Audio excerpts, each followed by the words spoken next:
To solve this question, we need to use cross multiplication so that we can simplify these proportions down into a single strain of an equation. So if we cross multiply here, 6 times this denominator will give us 6 times 3z plus 2 plus z.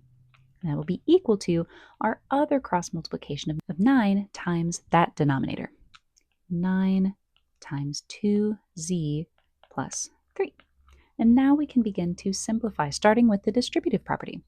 We have 6 times 3z, which would give us 18z, 6 times 2, which would give us 12, and 6 times z, which would give us 6z. That is equal to 9 times 2z, which is 18z, and 9 times 3, which will be 27.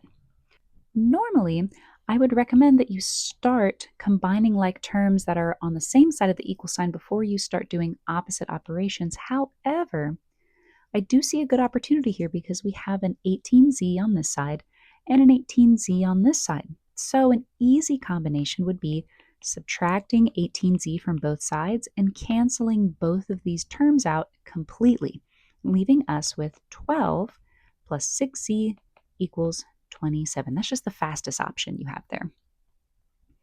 Then for our next step, 12 is being added to 6z, so the opposite operation is subtracting 12 from both sides. These 12s will cancel, leaving us with 6z is equal to 27 minus 12 will give us 15. The last step, I'll do it in green, 6 is being multiplied to z, so the opposite operation is dividing both sides by 6. These 6's will cancel, leaving us with z is equal to 15 over 6. How many times can 6 go into 15? We need to simplify this fraction down. 6 can go into 15 2 whole times before we even worry about the remainder. If we look at all of our answer choices, there's only one answer option that has 2 as its whole number, and that is going to be answer choice C. At that point, you can mark C and move on with the rest of the test, but for the sake of the video, I will show you exactly why C is correct. 6 times 2 will give us 12, and 15 minus 12 leaves us with 3.